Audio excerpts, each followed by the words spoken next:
Welcome, ladies and gentlemen, to yet another meeting of the Laboratory of the Future. Today we have with us Owen Hatherley, and he's going to be in conversation with Edwin Bendyk. Neoliberal cities, this is the topic of today's discussion, and that will be a reference to a book by Owen, A Guide to New Ruins of Great Britain.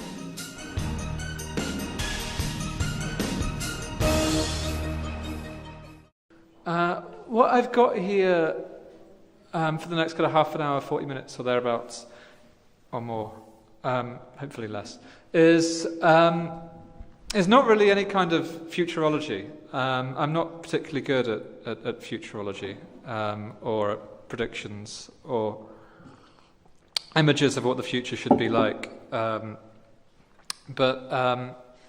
what I will instead do is try and place the attempts to find some sort of post-neoliberal city in the UK in a kind of, first of all, in some kind of historical context, as in what alternatives existed before, and what attempts at creating alternatives there have been recently, and I'll try and sort of offer some, sense of what of them look like they have promise and which of them don't.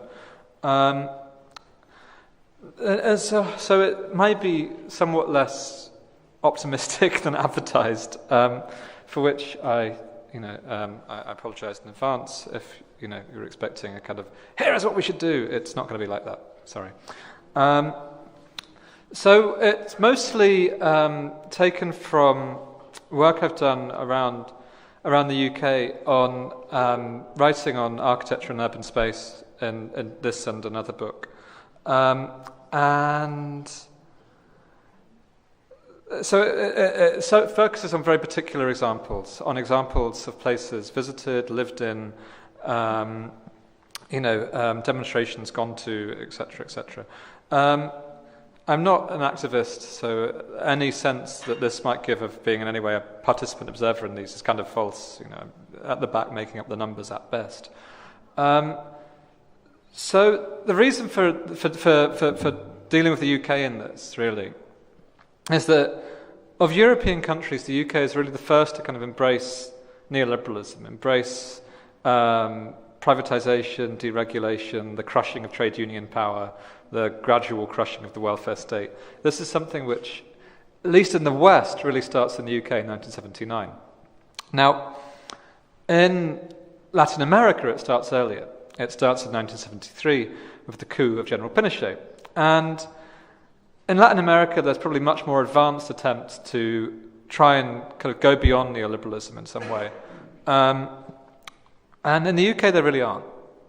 But there's nonetheless the sense that as much as Latin America has sort of became the laboratory of neoliberalism and thus has become the kind of laboratory of coming up with alternatives, there is a possibility, no more than that really, that the UK could follow suit. But it's quite a distant possibility. So none of these things come out of a vacuum. And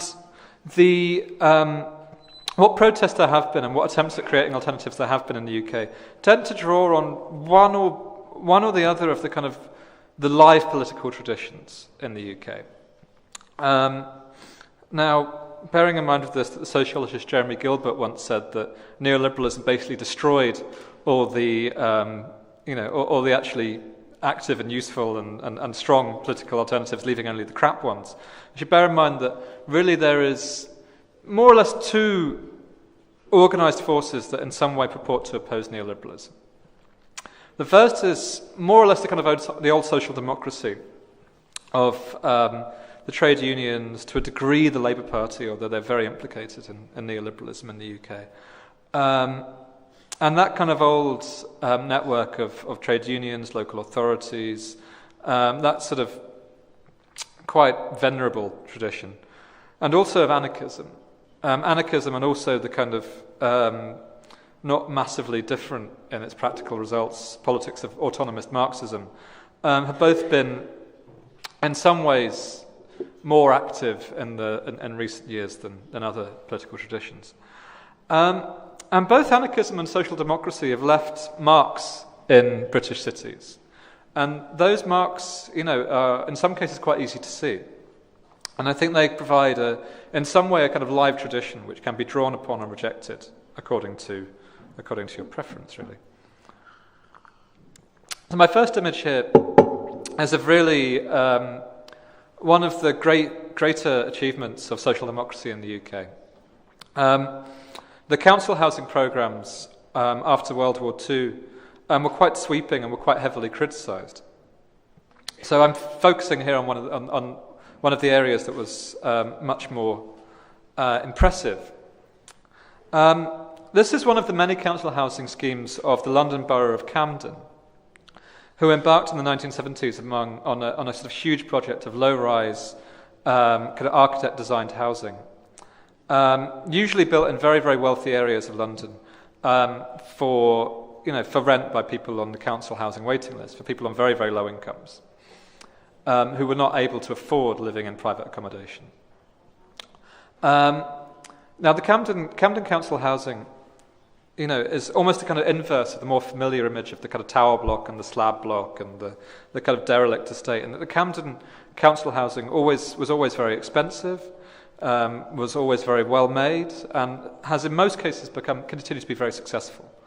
So this is a kind of instance of sort of social democracy leaving a quite impressive legacy in the UK, something which isn't always the case. The other legacy, of course, is that of, rather than the building of new space, the transformation of old space.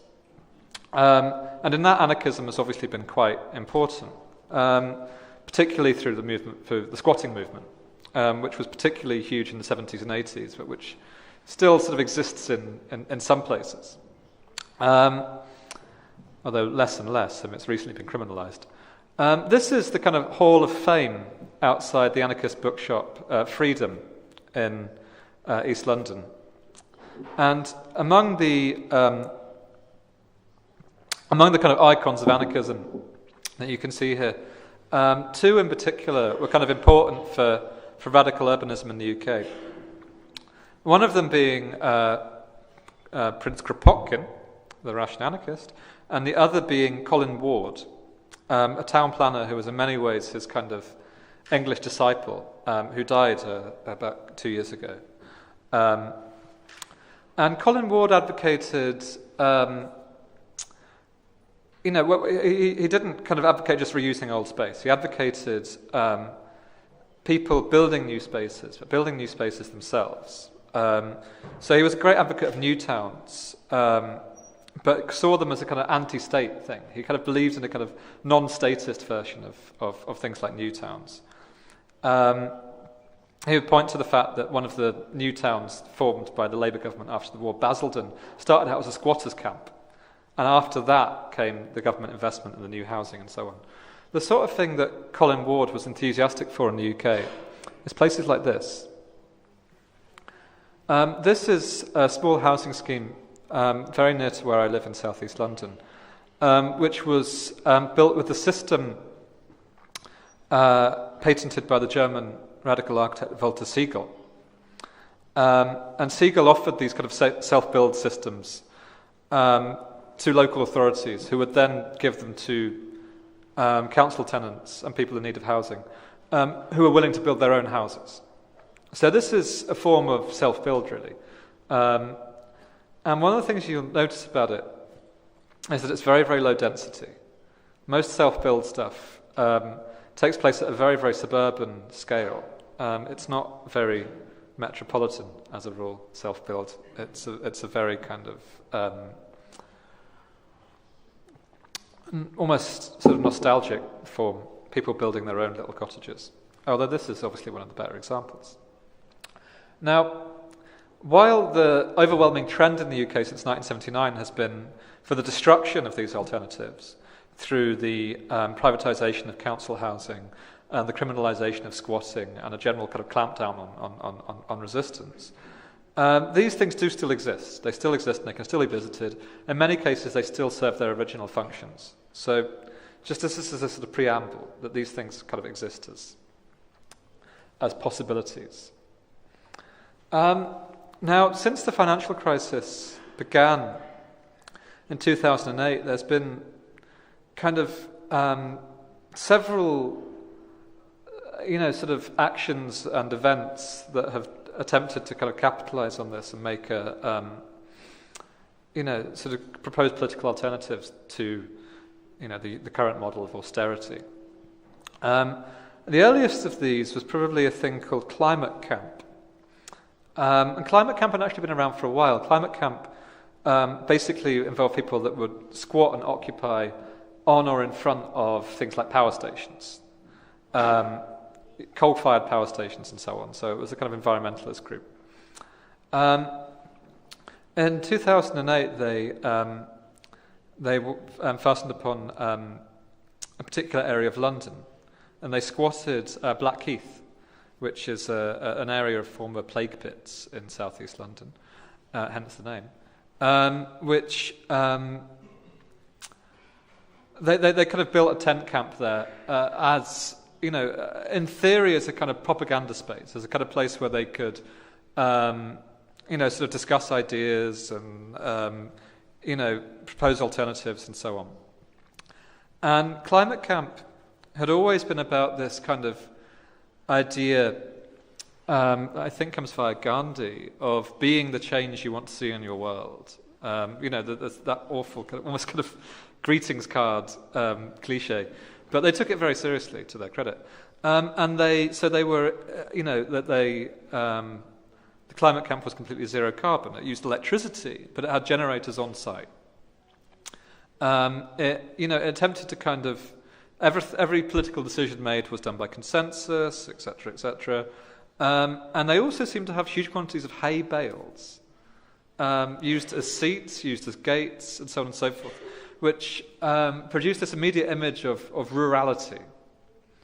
Had this kind of tent encampment surrounded by big kind of bales of hay kind of stuck everywhere, and the eventual effect was, again, a sort of anti-urban nostalgia, although the politics of it were quite impressive in many ways, in kind of proposing, various forms of radical democracy and so on and so forth.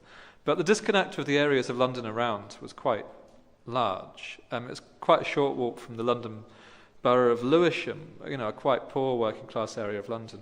And it was always notable how little connection it had with that, how little these people seemed to talk to each other.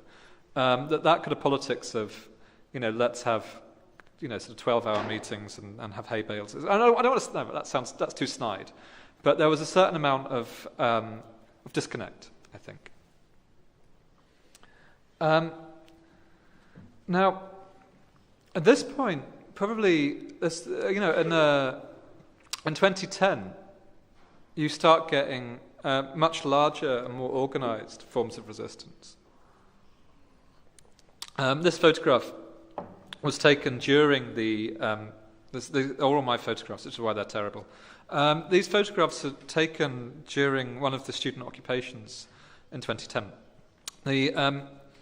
The occupation movement was against a series of education reforms that were being embarked on by the coalition government, which essentially kind of trebled tuition fees and cut budgets. The budget of arts departments was cut 100%.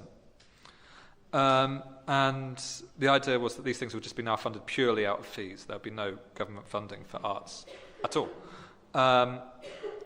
And possibly most importantly, a thing called education maintenance allowance, which was aimed at kind of keeping working class teenagers in education. It was a sort of means-tested grant to teenagers to stay in education, to teenagers from poor families to stay in education, was completely abolished. So this was seen very much as an attack on the education system in total, really, not just the supposedly elitist world of arts courses, but also the funding that kept working class children in school were both completely decimated. And somewhat to lots of people's surprise, this led very, very quickly to a very, very large protest movement. The marches, rather than just being made up of the usual kind of suspects of sort of Trotskyists and anarchists and etc., was instead had quite a lot of working class teenagers. So there was a sense that that something was happening that was quite unusual, and universities all over the country had occupations that that the particular parts of buildings were essentially squatted by the students, who in many cases then proceeded to live there.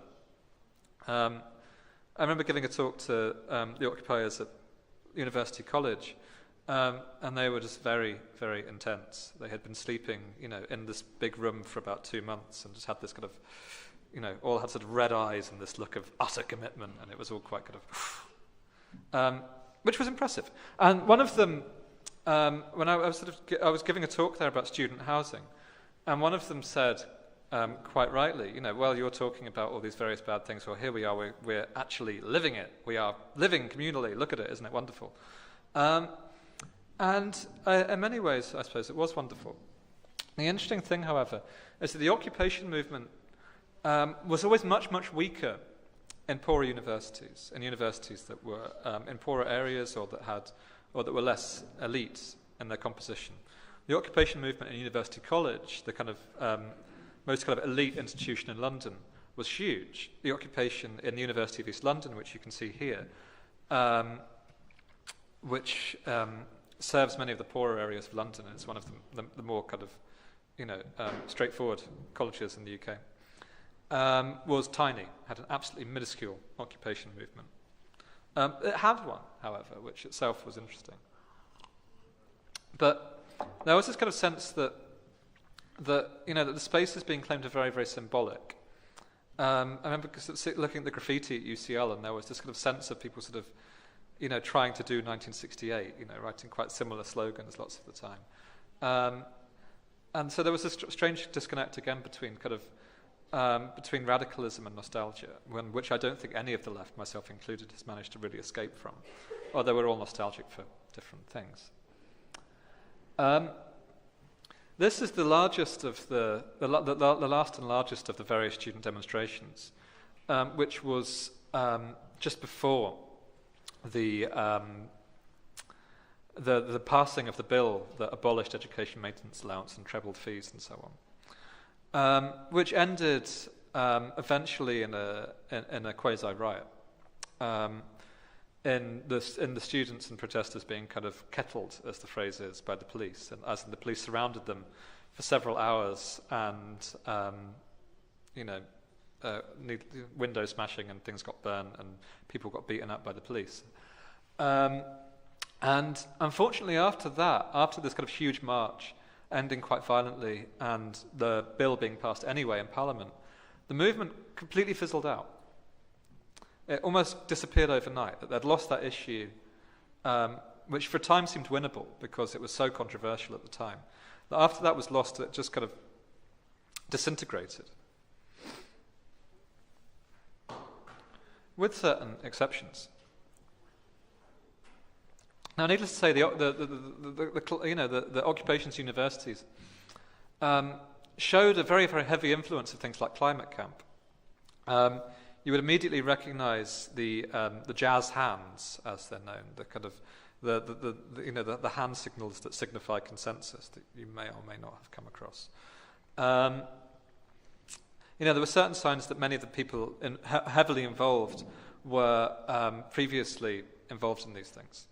And so it made a certain degree of sense that after the student occupations had failed, there was an attempt at doing a kind of British version of the American Occupy movement. And the space they chose for this was quite symptomatic. They chose an area which was centred around the London Stock Exchange. And the kind of Twitter hashtag was Occupy LSX, Occupy London Stock Exchange. And of course, the London Stock Exchange is on private land. The London Stock Exchange is on a part of the city that is not publicly owned, where there is no pedestrian right of way, which is essentially as much private property as an office block. So quite quickly, the occupiers were moved off there. At which point, they now fairly famously squatted in front of St Paul's Cathedral, and on the part of the square that was owned by the church. And the church, after a fashion, after lots of internal debate, more or less allowed the occupiers to use the space, at least for a time. The Dean of St. Paul's actually resigned over this because he was very much with the protesters and with the occupiers. And this place, what made it very interesting is that suddenly there were no kind of hay bales. There was no kind of quasi-rural aesthetic. It was much more visually unpretentious. It was much more urban, much more kind of real intervention into city space, much like Occupy Wall Street was. And it had much the same sort of thing occurred. This attempt at implementing direct democracy, this attempt at having a kind of discussion and propaganda space. There was a very large tent set up as a sort of university with kind of round-the-clock discussions and so forth. And this, for a time, had much more of an effect, I think. It was very much a part of, the centre of London, so a lot of people went to see it, a lot of people became involved, and had much more of a media presence. But this one, I think, was finished off more or less by the winter. It got very, very cold, and people decided they didn't want to be in tents at -5 at night, and it sort of gradually fizzled out. The other kind of large-scale, sort of unrest, really, in the UK was obviously the riots of August 2011. And these riots are often decoupled from the student protests and from the occupations, as if they had nothing to do with it. As if there was, on the one hand, these people who had legitimate political demands, and on the other hand, there were rioters who just wanted to steal trainers. And I don't think this is worth taking seriously. I think the two things were actually quite closely linked in many ways. The kind of working class urban youth who had been protesting against education maintenance allowance, I strongly suspect were often involved in the protests in cities like London, involved in the riots, in the full-scale riots in cities like London and Birmingham and Manchester. One of the chants that went up in Hackney in East London when youth were fighting with the police was "Whose streets? Our streets," which was a chant that was adopted by the anti-globalization movement and was later adopted by Occupy and Climate Camp and the student protesters. They had heard this chant somewhere. And I think another place where the link is quite clear is the first area in the UK to have riots in 2011, the city of Bristol, a port on the west coast of England. And Bristol had riots a few months before the more famous August riots over the building of a Tesco. This was in an area called Stokes Croft, quite near the centre of Bristol, which was always a kind of bohemian area with a lot of squats and quite a lot of public housing. And it was considered, in that slightly haughty, kind of bourgeois bohemian way, that if a Tesco was built in this area, its character would be destroyed and so forth. And here you can see kind of local graffiti at the time protesting against Tesco, which is above a boutique furniture shop called Sofa Riot, which would prove to be an unfortunate choice of name. As when there were attempts to actually open the Tesco, there was a full-scale riot. And the interesting thing about that riot is, again, you had, first of all, the kind of the usual suspects: anarchists, anti-globalization protesters, environmentalists, and so forth, were the first to kind of clash with the police. But local youths from the area, from the kind of working class areas in the centre of Bristol, joined the protest and joined the eventual riot. And in the riots across the country about 3 months later, there wasn't the same sense of both groups being involved. It was much more of a genuine riot of those at the very bottom. But there's a sense that they seemed part of the same thing, a kind of sense of kind of malaise and a sense of unrest, and a sense that urban space in the UK had reached some sort of breaking point. And again, there was also a sense that it collapsed very, very quickly. Much like Occupy, much like the student movement, it kind of rose out, gigantic flash, disappeared.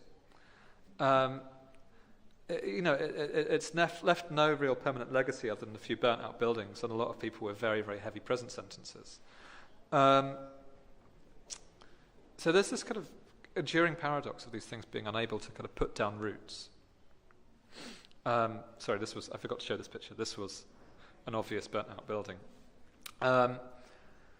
This one, I think, shows the prevalent attitude to what to do after the riots, which was, summed up very, very straightforwardly here: back to business.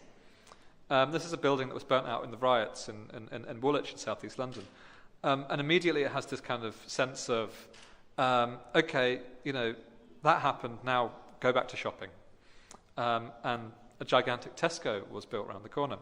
Here we have work well underway on a brand new Tesco store in development, providing hundreds of new jobs, etc., etc. The sense that, that we will bring Tesco to the area and then no one will want to riot anymore. One of the other things going on in this, I think, was also a sense of extreme tension between different areas in London.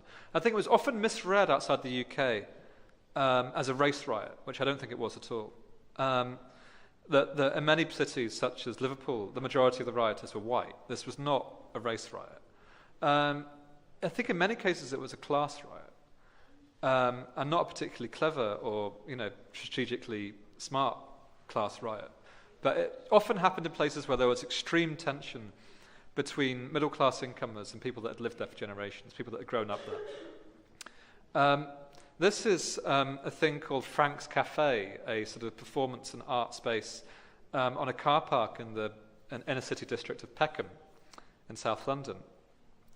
And this, I think, is, I'm sort of putting this in here as a sort of example of the kind of gradual sort of gentrification of these areas, that you'll get something like this, which I think in its kind of, vaguely organic, sustainable architectural aesthetic is trying to some ways trying to kind of carry on the look of things like Climate Camp, exists as a sort of bourgeois bohemian enclave in an area with some extreme levels of poverty.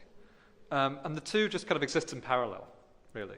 That these two worlds happen in London and no one really talks to each other, no one really interacts. They just kind of happen on a strange sort of dual city, almost. The other thing that happened, going back to kind of my first example of social democracy, was the brief awakening of the trade unions.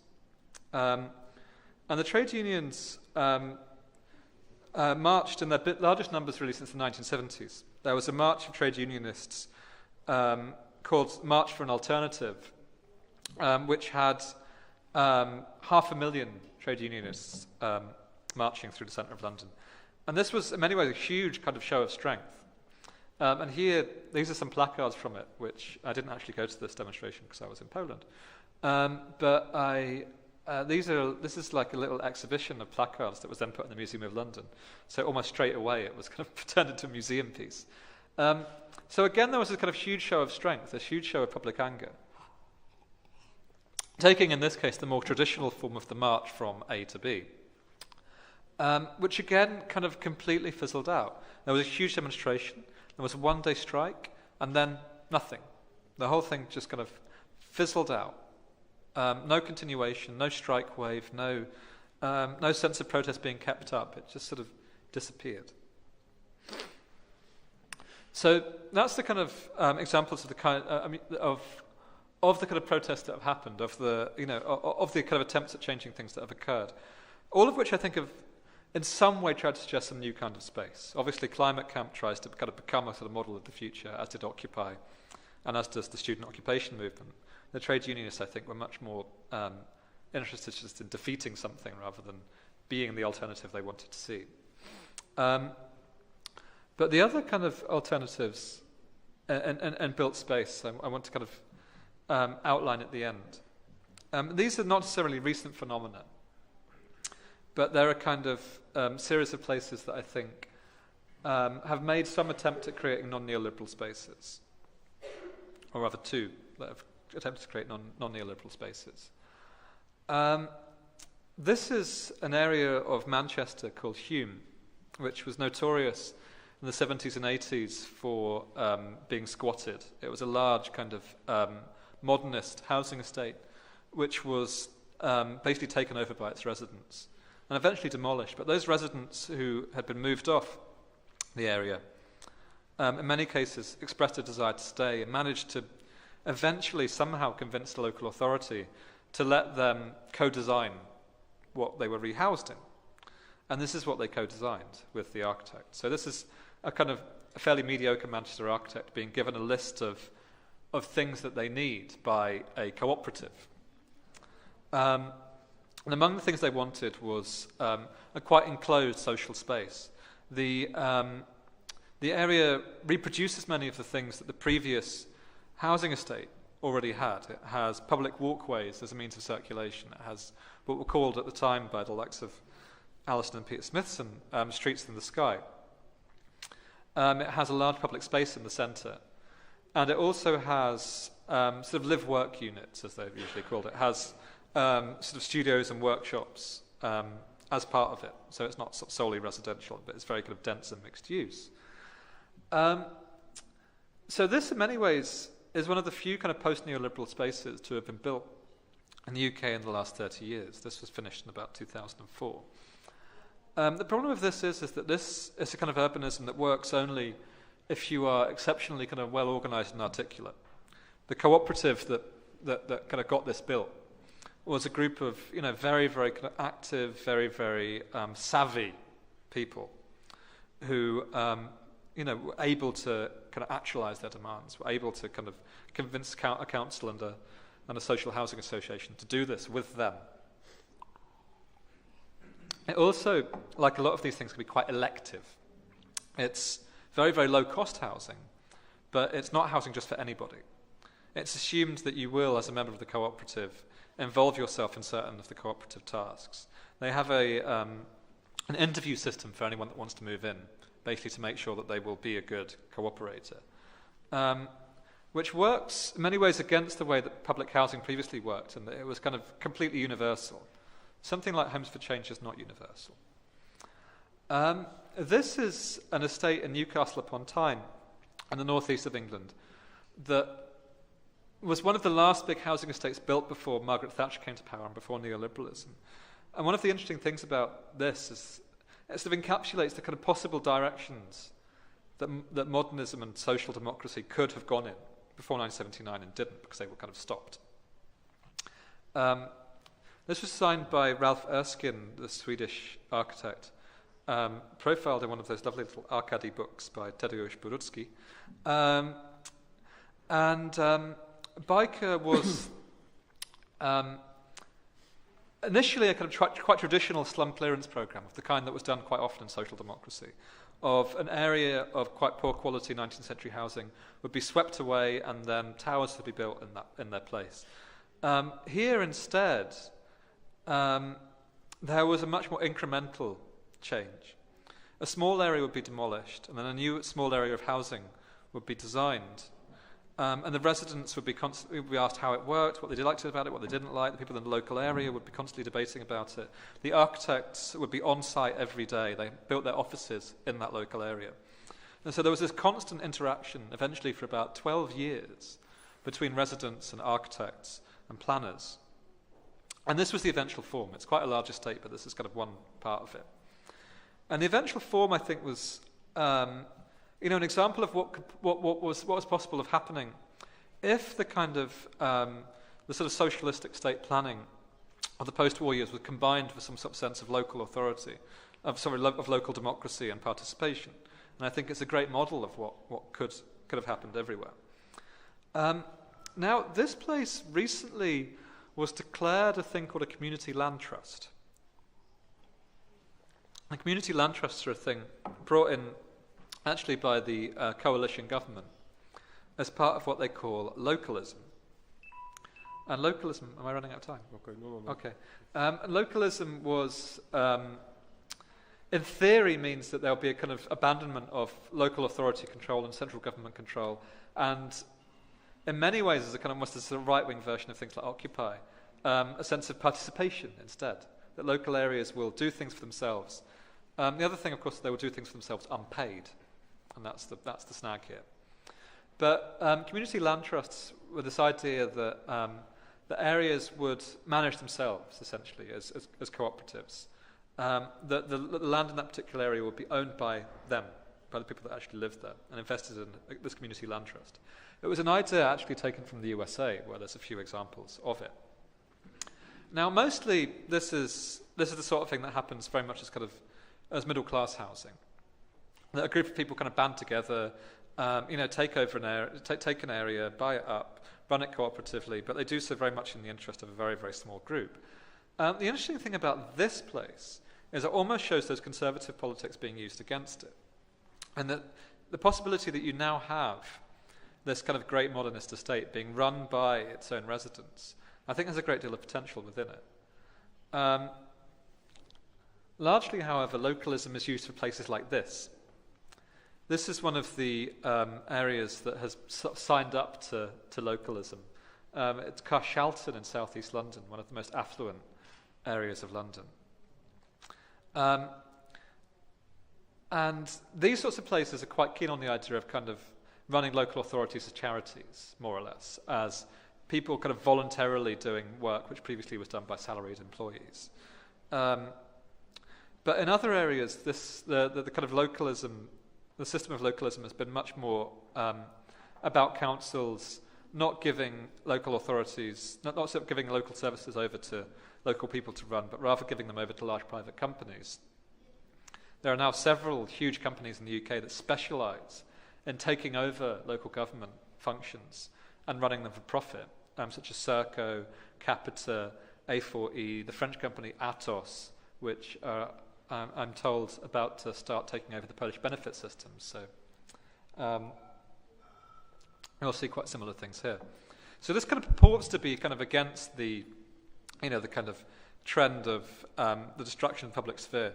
But actually, I think in many ways, in most cases, it actually continues to be part of that destruction of the public sphere. My last example is really about sort of trying to put my cards on the table of where I think the argument should be. I think in Western Europe in particular, but also kind of all over Europe and Asia, and in many cases the Americas, there is still a large legacy of public policy, a large legacy of things like social housing and social facilities and welfare states. And those are under more intense attack than they've ever been, despite the kind of, the financial crisis, that they are under particularly harsh attack. And I think one of the most important things really has to be to stop that happening, to stop those ways of privatization and clearance from happening, before you can really go on to a sense of like what you can propose afterwards. There needs to be a sense of bringing this thing to a standstill and stopping them from taking spaces, stopping them from privatizing spaces, before you can even begin to imagine a new and democratic space. Because those new and democratic spaces have, as I've tried to outline, a tendency to kind of arise for 2 weeks, 6 months, and then disappear. This photograph is of the London district of Stratford, which was the specific host for the London Olympics last year, whose kind of orgy of flag waving, I think, helped to sort of dampen down lots of the anger of 2010 and 2011. And here you can see from left to right the Stratford skyline, or part of it. And it goes luxury flats, luxury flats, luxury flats, luxury flats, luxury flats, luxury flats, social housing, luxury flats, luxury flats. The tower, the kind of one that's sort of brown brick on the corner is, the one that isn't made of glass and doesn't have a wonky roof really, is the giveaway. And in this area there's been huge pressure on the council housing, on the kind of low-income subsidised social housing that still exists in the area, which is an estate called the Carpenter's Estate, which consists of 3 tower blocks, 2 of which are hidden by the much taller recent towers, and several rows of terraced houses. And the Carpenter's estate was scheduled to be demolished, and its residents moved out to much more distant areas of London, and replaced with a new campus for University College, which, whose occupation you saw a little bit of earlier on. Now, what happened here was, and what's still happening here, is that there was huge resistance to this, both from the local area, who immediately formed a carpenters' defence campaign, who tried and are still trying to keep this area from being demolished, and trying to keep their homes and trying to keep their tower blocks and their terraces from being demolished. And also, there was also a wave of opposition, and still is, from the students and lecturers of University College, who are proposing alternative proposals for the site which don't involve the demolition of any of the housing. So again, there's this sense that this kind of space is being opened up, that there's a sense that on the one hand, the kind of radical intellectuals, and on the other hand, the working class people of London have a sense that they may be able to form some sort of common cause. And it's interesting to me that the common cause that they're bonding over is a defence of things like public housing, is a defence of things like public education. And I think that as soon as people start to actually manage to secure things like that, as soon as there actually starts to be a victory, only at that point can we start thinking of the future. And I'm going to stop there. Thanks. Okay. Thanks a lot. Owen, I think it would be better you have headset. Yeah, is there one somewhere? Thank you. Just a moment.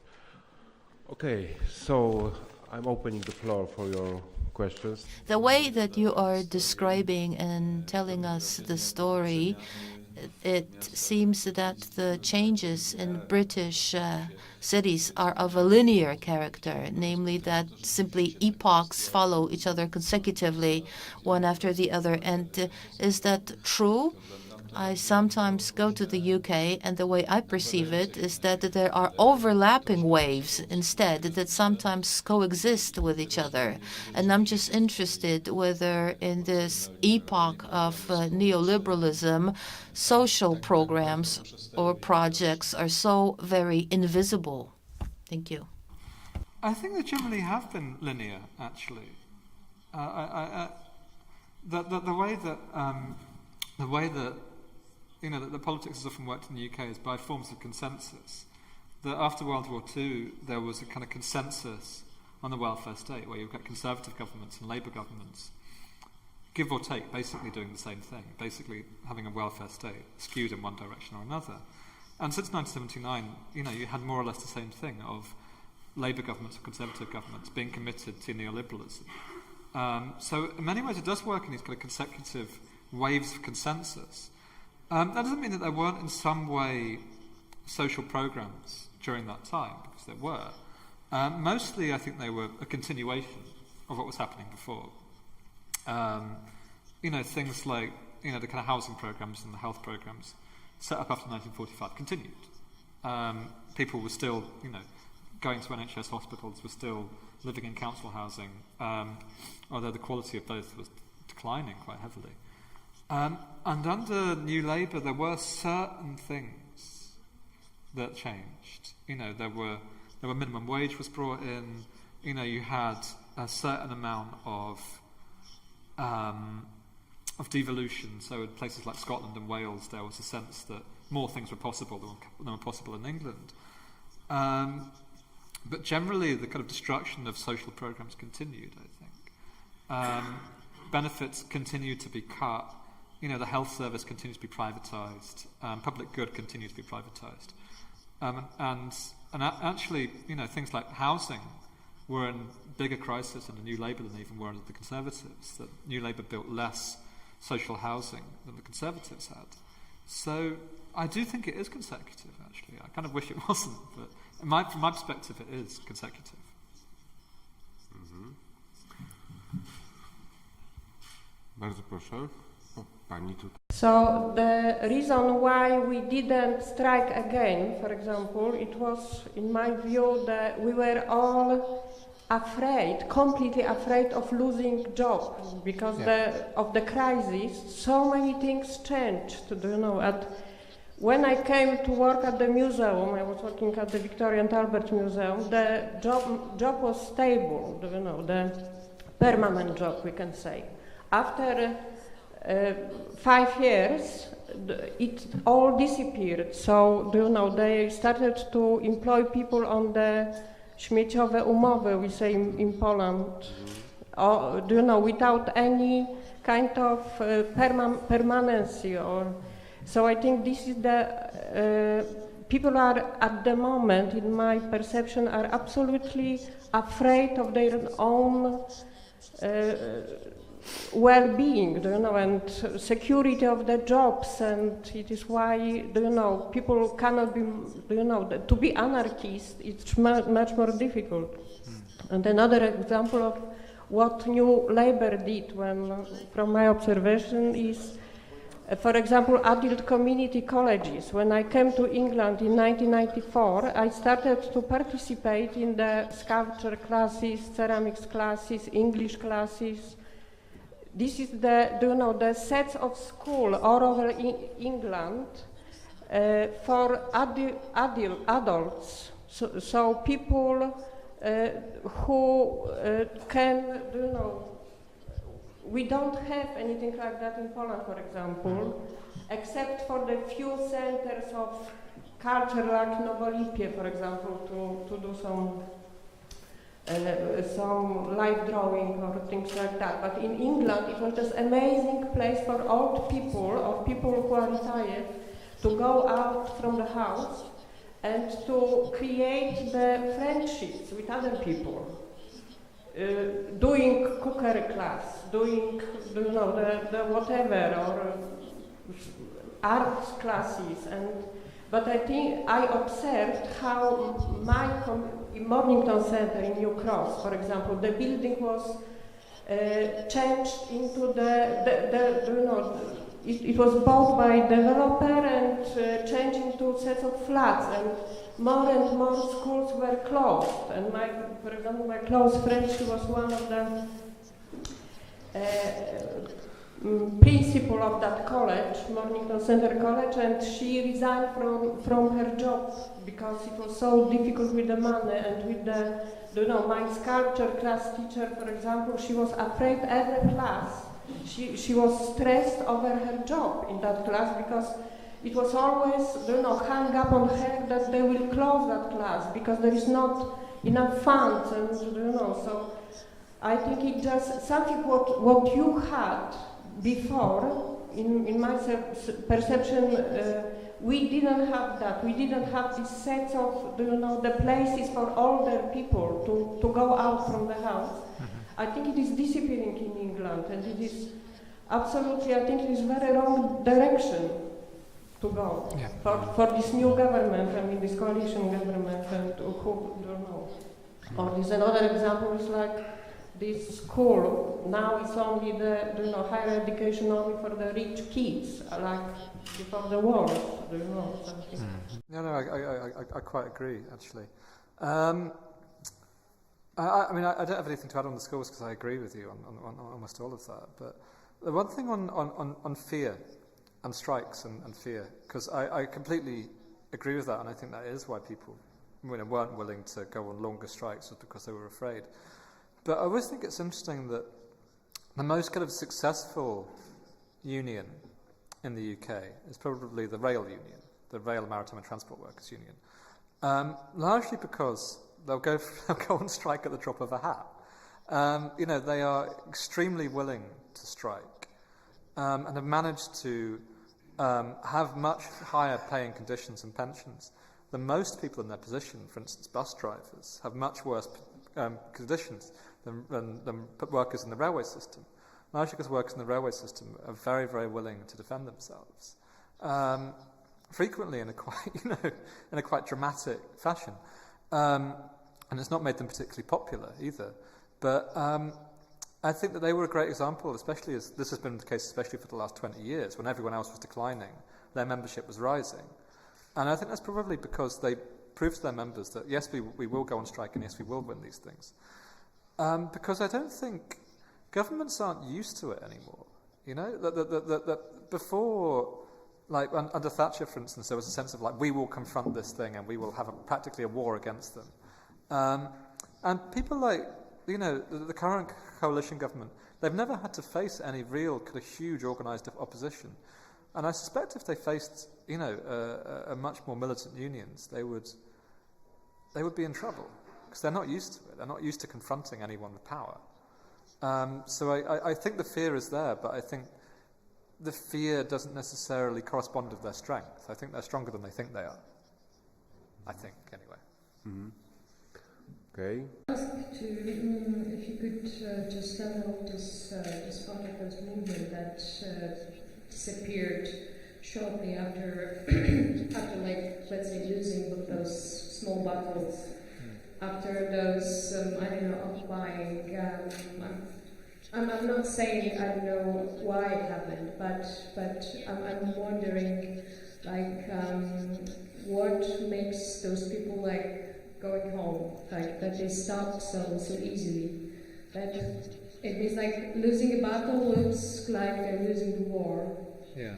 That they just go home saying like, oh, okay, we tried, that's it, and nothing happens. Yes? Maybe after they're trying to fight for something else, like we've lost the universities, let's try, I don't know, something else, but they're losing another battle and they're just like disappears. No one would say like, I don't know, it's exactly, this is connected. It means that we want things to change, that it's not like we only wanted, I don't know, this cookie and we don't want more. So why do you think it just like so easily disappears and fades? Well, I mean, partly I'm exaggerating for effect here. I mean, in many ways, it's actually a story of persistence, in that you could see the ideas and things like climate camp then recur in the occupations, which then recur in Occupy, which then kind of recur in the student movement, which then kind of recur in a weird way in the riots. And they all kind of, in many ways, there's a sense of continuation. So it's not like they could have completely disappeared, because the ideas often kind of persisted. But there's also a sense of how do you build something that you can actually hold? And that's why I kind of used the kind of example of housing schemes at the end, is because a camp is necessarily a camp. You know, a camp is by definition not permanent. You know, it's that kind of old idea of the temporary autonomous zone of like you come and you create an alternative briefly and then it flashes and then it disappears. And I think that's been a bit of a problem for the left in the UK, this sort of idea that we'll do this wonderful temporary thing and then it'll disappear, but it was so beautiful.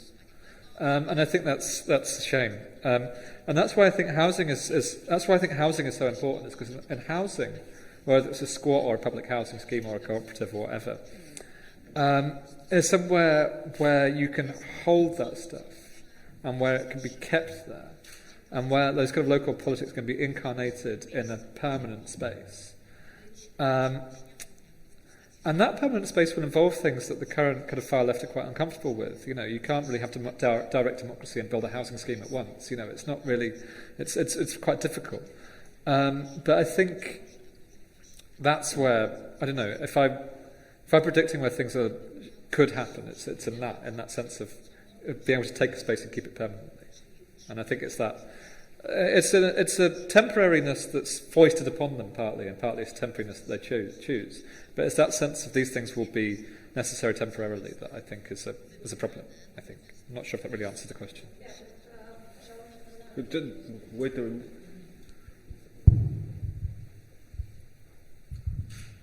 Do you think then that making squatting a crime would make the situation worse? Because it's like, let's say I was a squatter in London, and it was basically wonderful. The idea, because like I'm a young person, and doing what I'm doing and earning the money that I'm earning.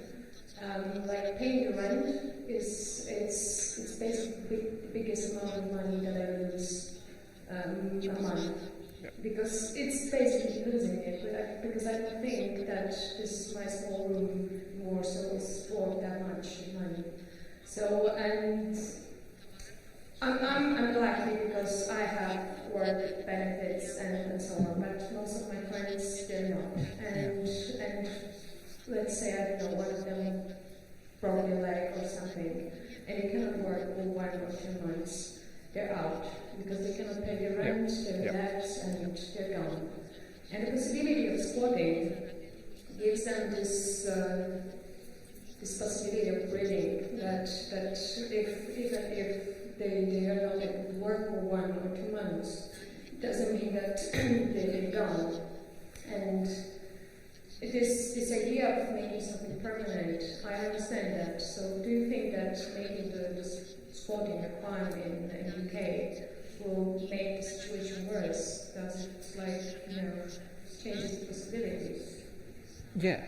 I mean, it's no accident that they did it, that squatting was banned, what was it, last year, I think. It was very much part of that you have in the UK a massive housing crisis, and you also have in the UK a massive amount of empty housing for various different reasons, due to population decline and housing clearance in the north, or due to the fact that huge amounts of central London is bought up by investors from the Middle East and Russia and so forth. There's all this empty space just waiting to be squatted, and that's why they banned it when they did, because it was like a problem that immediately had a solution.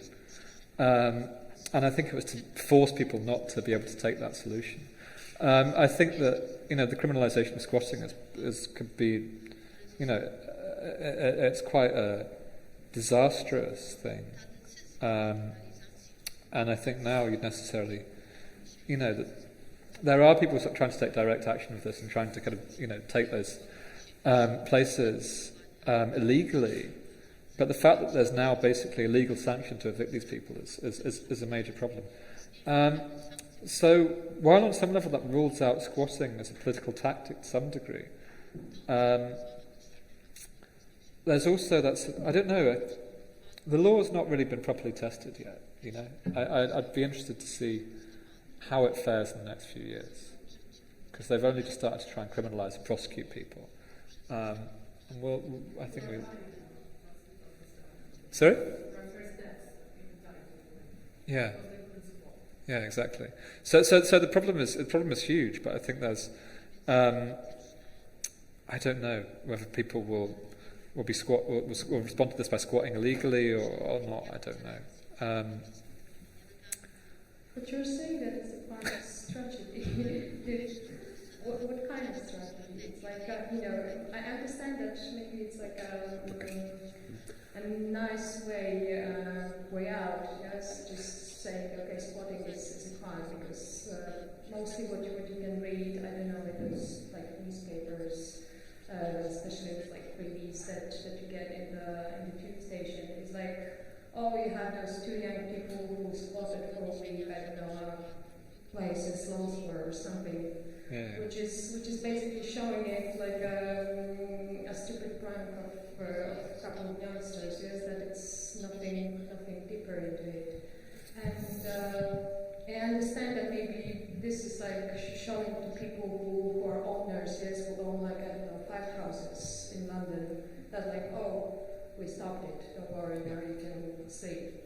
But what kind of strategy do you think there is really behind it, or is there any? Well, the strategy behind the criminalisation of squatting? Well, I think it's a part of what I think is a quite straightforward class war. I think that squatting is being criminalised, housing benefit is being heavily cut, council tenancies are being restricted, no council housing is being built. These are all part of the same thing. They're all part of an attempt to force certain people out of cities, and particularly out of profitable parts of cities. So I think their strategy is very straightforward, actually. I think they know exactly what they're doing. I have the feeling that all your hope and all your vision about the change is built on public unrest, of civil protest and so on. But do you really think that we are in a time that is an organized civil process has a civil or public protest, social protest against for housing, for better housing, is really realistic, because what we have is, in France, in Paris, we have an illegal, because the question of legality is, I think, an important matter. We have illegal protests like riots, which are illegal by the word, but a lack of social protest, an organized one. I do not remember that in England there has been a lot of demonstration and so on because of the housing situation. This is one point.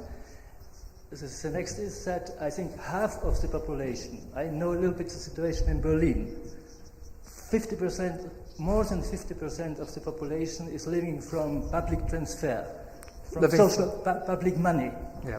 That means that half of the population has to its disposition 400 euros.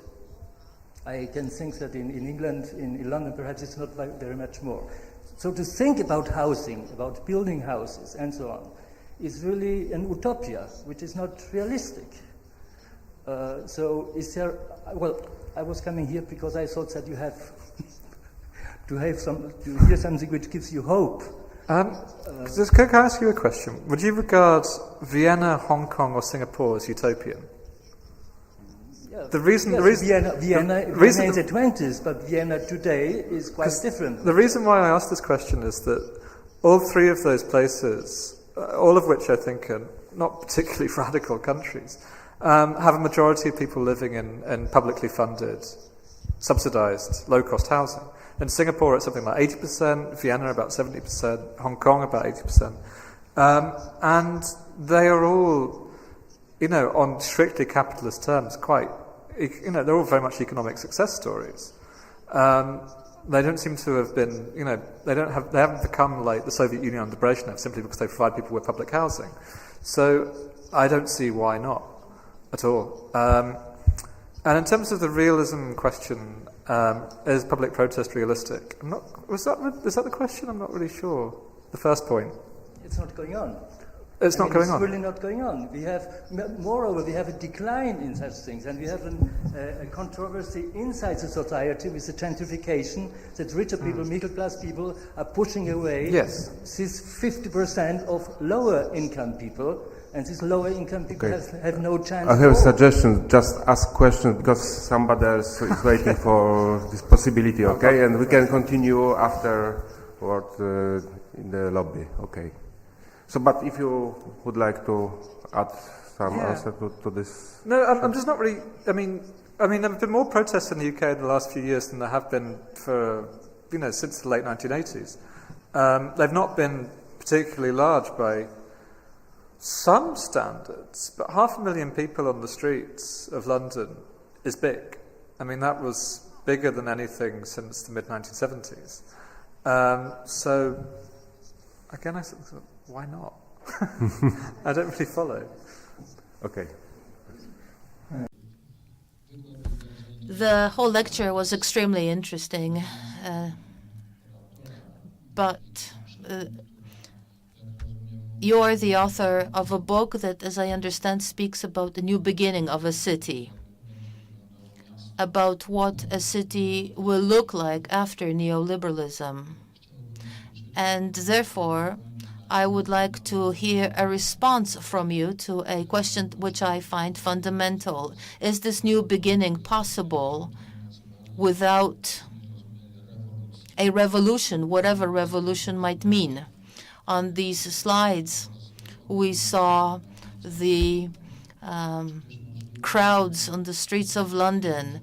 Yes, but is it also possible to have an evolution, perhaps, an evolutionary transformation from the neoliberal city to the city of dreams, or the city that we dream of, the city that we're talking about here today? We have to remember that nobody likes to give power away once they get power. Question is how to get that power, how to win this power. I don't know, win it in cards or any other way, so as to, own this power. Yeah. It'd be good if it was done by cards. Actually, that'd be quite good. Revolution versus evolution. To be honest, I mean, one reason why I'm sort of trying to sort of hold in balance these kind of two different things of, on the one hand, kind of social democrats and trade unionists, on the other hand, kind of anarchists and Marxists and so on, is a refusal to put my bets either way. I think it's in some countries, and the UK is one of them, that things have gone so far that the ruling classes are so entrenched, that the divide between the classes is so sharp, and the possibilities for affecting change through parliamentary means are so small that I think you might well need a revolution, yes. I don't think that's true necessarily everywhere. But to be honest, in the UK, I'm not optimistic about the chances of parliamentary change. I would like to be, but I'm not. Mm-hmm. Notion of continuity you found in all movements, starting from student protests through Occupy and riots. And I'm surprised you didn't mention the 2011 strikes of state workers, because I think that was 2 million people in London. That's quite significant. But I'm quite curious about the notion of continuity, because I personally think that dissatisfaction with the government of the state of affairs is not quite enough. And student protests that lost and disappeared. I think quite symptomatic of that. And similarly, Occupy movement, which was so diverse and didn't constitute any program. And like the St. Paul's Cathedral, you had radical Christians and anarchists and Buddhists, and it was like a mix of everything and every possible ideology that just didn't like the system. And it, state didn't even have to fight it. It just Exactly. And just sporting, I mean, wasn't it the aftermath of them taking RBS or Birkbeck or something? Because the Occupy movement took over on the back of their buildings, right? That was empty. And I thought that the bill was sort of in response to that, to keep them away from the inside. Yeah, I expect it was to a degree. This is the one in Broadgate, you mean? Yes. Yeah. Yeah, by all means. If I didn't mention the strikes, it's purely because I spent 5 hours in a coach today, because it's in my notes to be mentioned at the same time as the trade union marches, so that's just slipping my mind. In terms of dissatisfaction not being enough, I mean, one of the reasons why I'm constantly trying to point out the sort of limitations to one degree or another of the kind of, the sort of little temporary autonomous zones and so on, is precisely because of what you talk about, of there being, you go there and you see huge amounts of ideas, all of them fairly woolly, none of it really goes anywhere, and they didn't have to be fought, it just disappeared. Although the students had to be fought, the rioters had to be fought, and had they struck for longer than one day, the trade unionists sort of had to be fought. So I think that all of those were much larger threats, precisely because, in the case of the trade unionists and the students, because they were coherent, because they had a specific thing that they wanted and they had a particular idea of how they wanted to achieve it. And in the case of the rioters, because they were violent. So I think that in all of those cases, those were much more frightening for that reason. I think. The bill was passed. The bill was passed. Of course, the bill was passed. But persecuted. No, of course. I mean, but they were a threat in the sense that there was. I mean, for instance, the police were known to be quite rattled by the riots simply because they lost control of the streets very quickly. So in that sense, they were fairly frightened. It showed that despite all the kind of technology they've got and despite all the techniques they've got, they are not necessarily able to hold and maintain city streets. And that's, in many ways, quite a big revelation to them, I think. Now, that could just end up to the police being even more harsh and unpleasant than they are now, so I'm not necessarily saying it's an optimistic thing, but I do think it was the thing that worried those in power in a way that I don't think Occupy at St. Paul's did worry them. I don't think it did. I agree with you on that level. But I don't know. I'm just trying to put a brave face on it. Probably am. Okay, is there anybody next? Okej. Dziękuję Państwu.